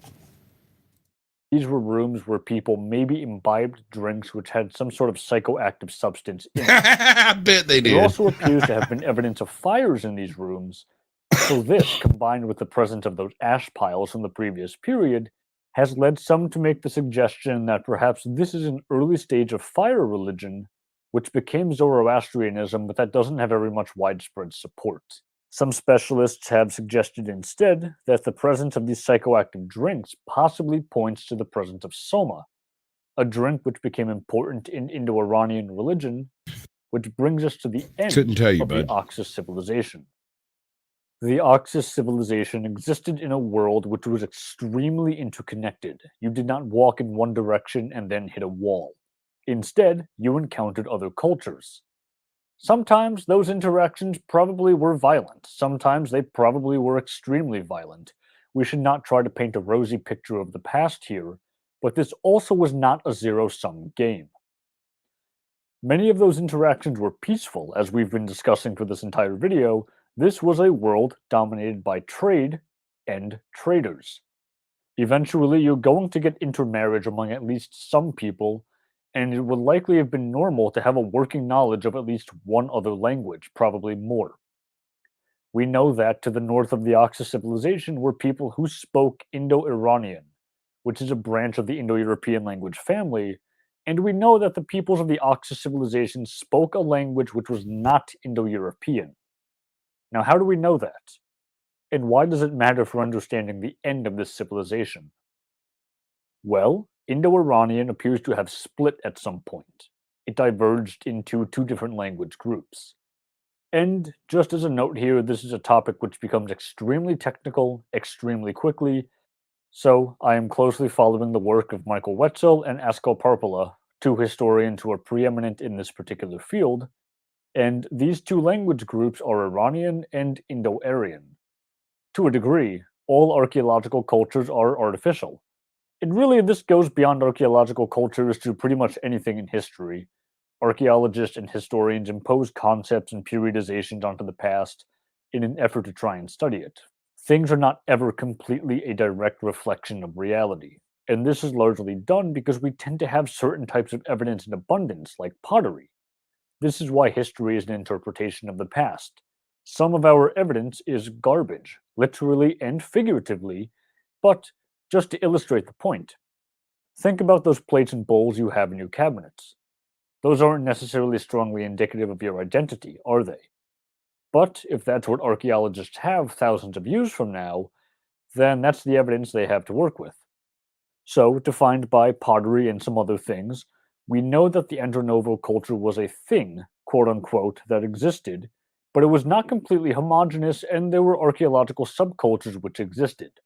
Some of the Indo-Iranian languages appear to have split off first, and historical linguists believe this to be the case because we have found it in the texts of the Mitanni, a state from the Near Eastern Bronze Age around 1500 BC, maybe a little bit earlier, although we should note here that these dates are always being tweaked. The bulk of the Mitanni population spoke a non-Indo-European language called Hurrian, But there are loan words in the language relating to concepts like chariots and horses and gods and concepts of rulership, and it would appear that speakers of this language somehow came to dominate and rule the Hurrian speakers. These people are known as the Marianu. In Iran, around the year 1000 BC, we have the Avesta, the oldest text associated with Zoroastrianism, and the language it's written in is definitely a form of Iranian. Now, in South Asia, the language is split into a branch called Indo-Aryan. The texts associated with its speakers, especially the Rig Veda, are similar to stories contained in the Avesta and other Indo-European mythologies. But professionals have noted that there appear to be about 383 non-Indo-European loanwords in the oldest layers of the Rig Veda. So Iranian and Indo-Aryan split at some point, and the similarities are close enough that it can't have happened that long before the Avesta was recorded, so it's believed to be around 1500 BC or thereabouts. Now, 55 of those 383 loanwords in Proto-Indo-Aryan also appear in Proto-Iranian when the split was happening, and the remaining 328 words then become mixed into Proto-Indo-Aryan later on, after the languages diverged. And the speakers of Proto-Indo-Aryan appear to have been in greater contact with the group that put those loanwords into the language, and those terms which show up are closely connected with concepts related to farming and to cities. Now, that being said, before moving on to the end of the video, let me just take a moment to clarify one thing. Indo-Aryan languages are spoken today in South Asia, which includes India, hence the Indo prefix. Languages are not these magical things which move themselves. People need to do it, which means that what we're talking about here, at least in part, is a movement of people who spoke Indo-Aryan languages into South Asia. When historical linguists started coming to this conclusion, archaeologists were beginning to excavate the Indus Valley Civilization, and because it was in ruins, the idea was put forth that there was some sort of a violent takeover, and thus the destruction of the Indus Valley Civilization. But we now know that this chronology actually doesn't match up. It's backwards.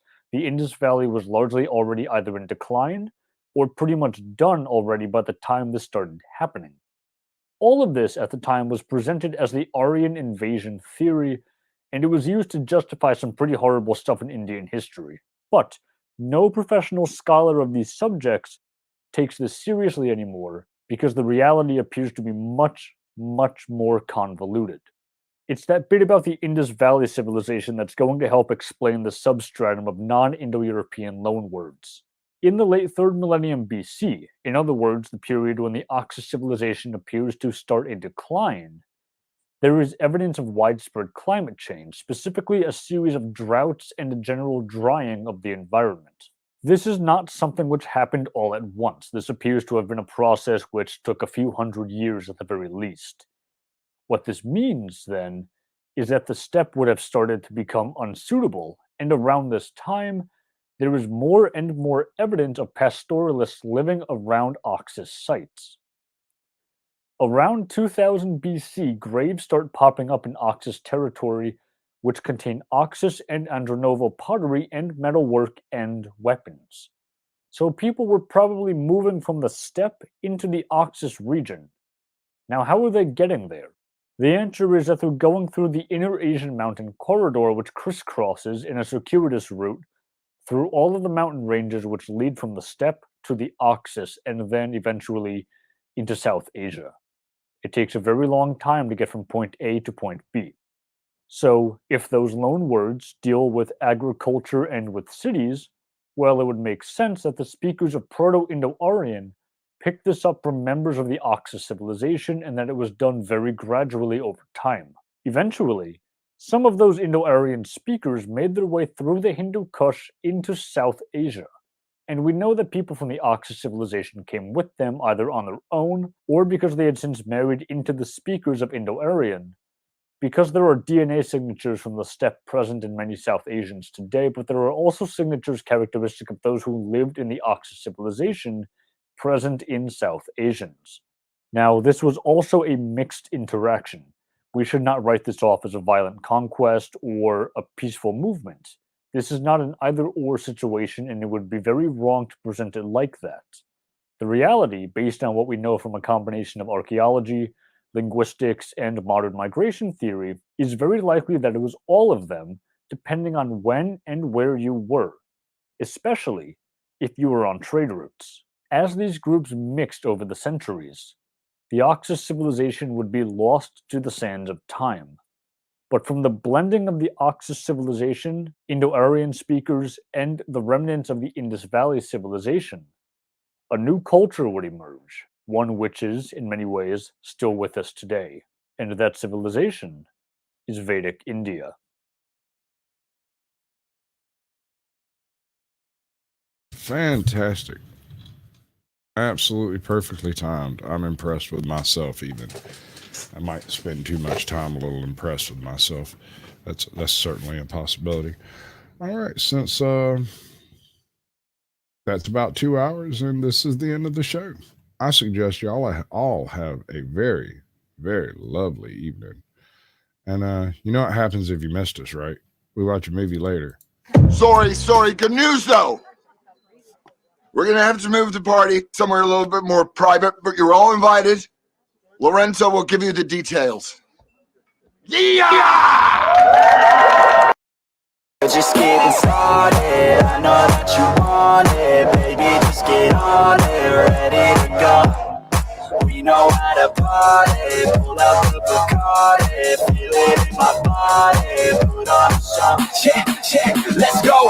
Nah, we ain't never gonna slow down. All the girls looking hot like a hoe down. Everybody going off in my hometown, ready for a showdown. Keep it on the low now. We about to pop off like a bottle. Everybody knows that we're going full throttle. Drinking alcohol, yeah, straight from the nozzle. End of the night, end up horizontal. They know they want something more. They know they want something more. They've never heard us before. They've never heard us before. A sound that's hard to ignore. A sound that's hard to ignore. It's time to even the score. Everybody like the hate. Everybody like the hate. Rock you all and the late. Rock and roll and the late. Getting hella crazy. Getting hella crazy. Party like the hate. Party like the